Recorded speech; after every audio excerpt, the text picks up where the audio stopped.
Yo, what up? It's Teddy, Caravan Crypto. And we're going to talk about regulators. Regulators! Yeah, we're going to talk about them. So, there's like a big, I don't want to say it's like a controversy, but it's like a point of view in the crypto space where people think, we need those regulators to come in and regulate all this stuff. Shiba Inu shouldn't be doing 2,000% in a couple weeks. And, that's the school of thought. That's the point of view. That's the thinking, right, that people have. Now, okay, I see what they're saying. I see why they want the crypto space to be regulated. But keep in mind that we've had regulators in other investment markets, and it's not always the best thing. Okay, so for example, let's handle a few things off bat. Like we'll do some house cleaning real quick, right? So first of all, people complain about like the crypto market being manipulated, right? Specifically Bitcoin, right? You push Bitcoin up and down, and the rest of the market goes with it. So people complain about the market being manipulated, but they don't understand that literally every other market is manipulated. Every other market, precious metals, the housing market is really manipulated. Obviously, stocks has heavy manipulation.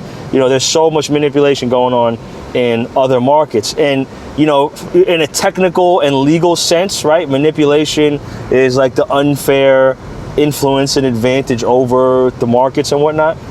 But there's a whole lot of legal ways that you can influence the market in any of those markets, and there's nothing that anybody's going to do to stop it, because the people with the pockets hire the people with the mouthpiece to write the legislations. You know what I mean? The people with the mouthpieces get elected, right? And the people with the pockets fund them, right? So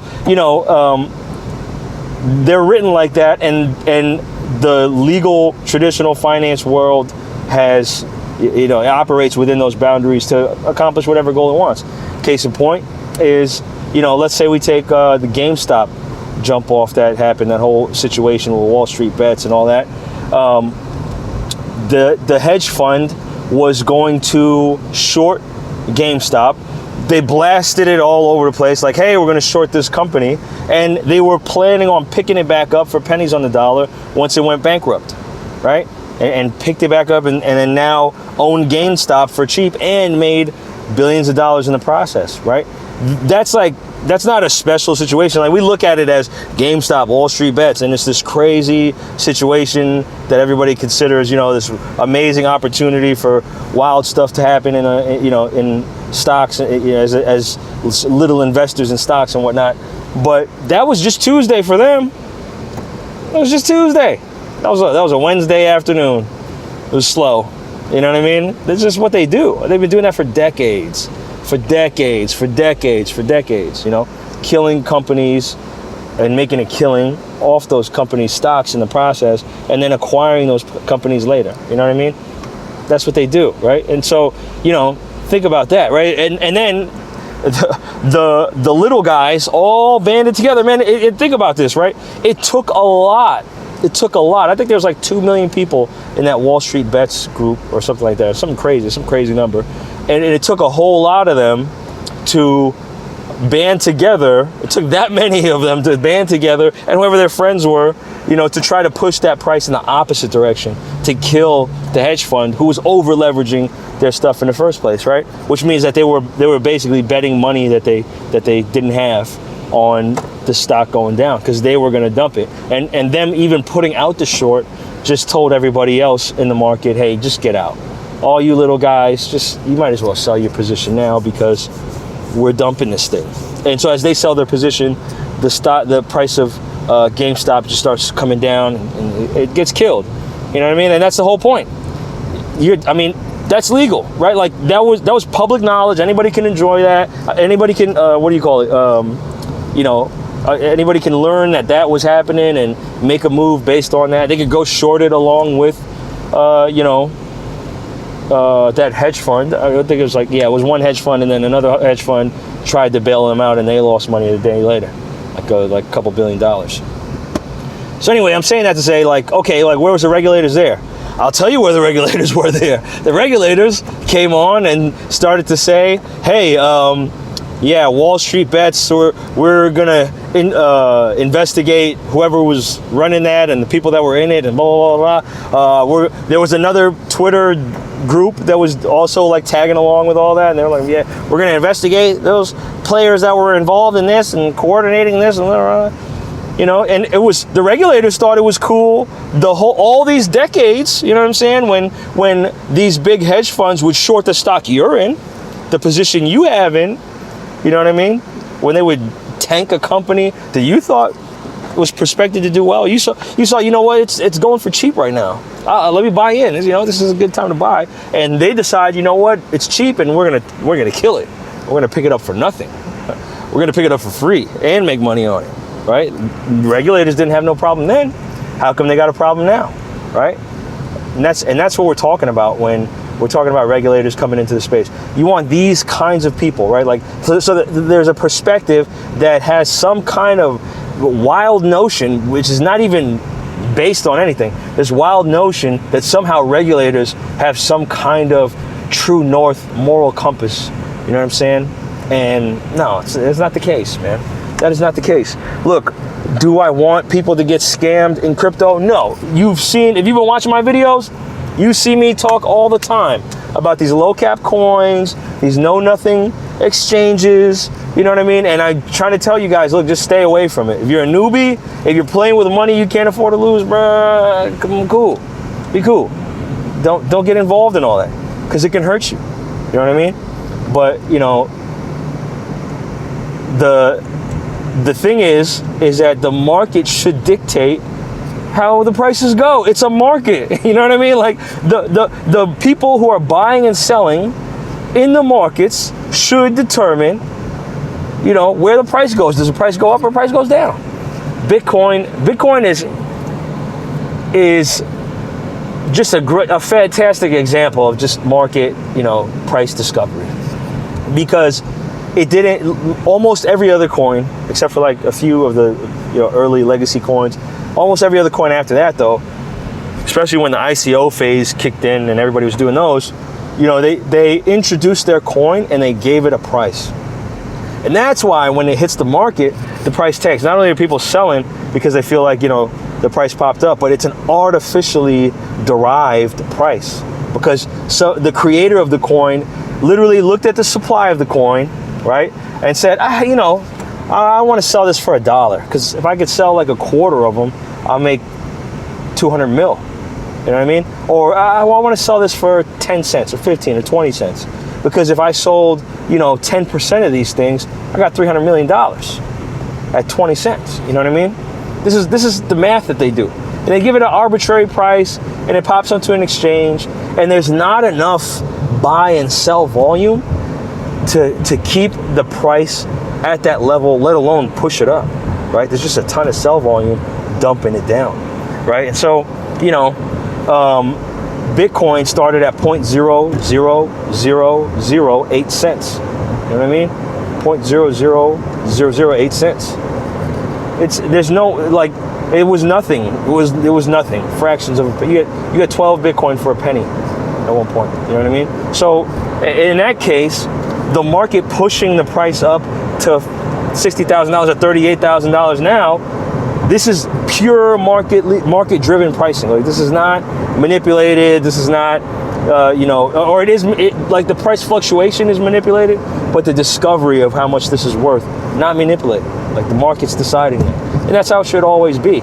The minute you have regulators come in, regulators they're not necessarily looking out in the best interest of the consumer. You know what I mean? If they really were looking out for the best interest of the consumer, they would tell you, don't buy houses when housing prices are super high. Wait for them to drop. You know what I mean? They would tell you, hey, you know, the stock market is in a bubble right now. It's a gigantic bubble. You know, we really want everybody to be cautious about purchasing stocks right now. Who knows when the bottom is going to come? You know what I mean? In 2017, during the height of the crypto market, you know, if regulators were in the best interest of, you know, the average coin holder, they would go on TV like CNBC, and they would talk about how CNBC told everybody, yeah, Bitcoin's probably going to 30 or 40K.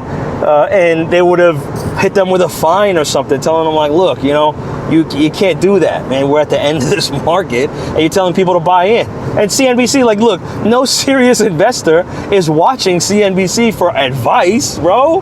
No, nobody's doing that. It's all these little small guys, you know what I mean, that are watching, that don't really understand things, don't want to do too much research, trust the news to tell them what to do.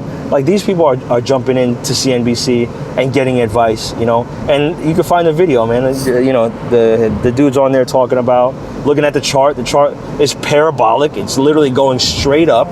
It's not even curved at all. And he's saying, yeah, we're probably going to go to 30K by February. No.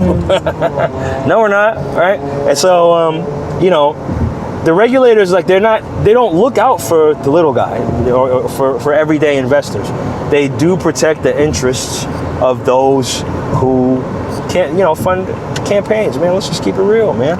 You know, donors and people who have who can offer some kind of, you know, incentive for them to rule in their favor. That's it. Period. Point blank. You know. It's not even a conspiracy, bro. Like, this is how it works, right? So, you know, do we want regulators in the crypto space? I don't, and I don't want them there because they'll begin to pick winners and losers. You know, they'll begin to pick whose coin can be allowed to do what and when and how. You know what I mean? I don't want that. I don't want that. Look, AMC stock jumping off, right, to 80%, right? And it's a big pump and dump. You know, or maybe the dump hasn't hit yet, but it was a big pump, right? And it's coordinated, just like the GME thing, right? And the stock is going up. Who's hurting from the stock going up? Tell me. Who hurts from the stock going up? Hedge funds that are shorting it to try to buy it later? Like, come on, bro. Do we care about that? They'll be fine. They'll be okay. They're good. They probably got insurance on their position. You know what I mean? That's how they do it, right? And so, you know, what's it called? AMC stock is going up. Regulators say, whoa, guys. It's up 80%. That's too dangerous, guys. No, we're halting trading now. We're halting trading now. For what? It's going up. We're making money. The little guy's making money. Yeah, it's going up too fast, you guys. It's just going up. It's too fast for us, so we're just can't do it. It's over. We're gonna halt trading here. Why would we want that? Why would I ever want that in crypto? I tell you what, man. The minute that happens, people who are used to the volatility of crypto and the gains that we get in crypto from the volatility, jumping out of whatever regulated space exists. Promise you will see buy and sell volume drop, trading volume drop off a cliff, and you're gonna see decentralized exchanges that are not governed, which many of those exist right now. They're not governed at all by anybody. You will see these start to pop up in droves, and people making their way to these in droves, and you know, putting their money to invest on those things because they won't be regulated. And in the other case, like, let's say, you know, because people say, I posted this on Facebook too, but people say, well, Teddy, you know, they halt trading when it dips real hard too. Why would I want to halt trading? I want to sell when it's dipping, right? If it's coming down, if it's crashing 30%, 20%, 40%, I want to jump out. I can't jump out because you're halting trading? It's crazy. It's nuts. You know what I mean? So, March 2020. Bitcoin went from 12 grand to 3,800. I think it was like 9,500 down to 3,800, right? And you know, there was like basically everybody was like, okay, the pandemic is actually a real thing that's happening, right? And so they got scared. They wanted cash, which actually turned out to be the worst move you could do, was go and get cash at the time. But they got their cash out and they sold their positions and all that stuff, or they tried to anyway. But the stock exchanges around the world were experiencing too high of volatility, and what do they call it, man? They called it the like emergency brakes or something like that. It's just something triggered that halted trading because the price was dropping too much. And so now you have people who are trying to sell their stock and get out of their stock, right? Can't get out of their stock, want to hold cash. Do you know where they went? They went to their crypto holdings because they knew I could sell my crypto at any time. 3 in the morning, 1 in the morning, 8 a.m., 5 in the afternoon, doesn't matter. And I know that the next day or same day, those funds will be available in my account. You know, so I think regulators coming to the space, and look, I get the whole, you know, when you want to make the case for adoption, you know, regulators need to play some kind of role. I get that. But, you know, to think that they're going to be some kind of savior in this market, when there's no proof of that anywhere, any market at all. There's no proof of that occurring at all in anywhere. We're like, why would we want that? We don't want that. I don't want that. So yeah, it's my 2 cents on regulators. And look, you know, you can disagree, man. You can disagree, and that's fine. You know, regulators are going to do what they could do, but keep this in mind. You know, coins like Bitcoin, you cannot regulate it. You will not be able to regulate it. It's unregulatable. Coins like Ethereum or, you know, for sure Monero, not regulating that. Not happening. Polkadot, all the DeFi projects, bro, not regulating that. How? Tell me. What are you going to do? You can't control any of the infrastructure. It's all digital. It's all decentralized, and you don't own any of it. You know, Binance Smart Chain, okay, you could probably regulate that because it's a centralized blockchain for sure. XRP and Stellar, regulated 100%. We can see right now with the whole XRP lawsuit just how powerful regulations are to that blockchain. Like, regulation has a heavy influence on XRP, like to the maximum. You know, so you know, yeah, man, I just wouldn't. I'm good off regulators. It's my 2 cents, man. Holla at me, leave a comment. You know, tell me what you think, and you know, I love you. I hope everything goes well. Hope your investments do well. Hope everybody's okay. And till next time, peace.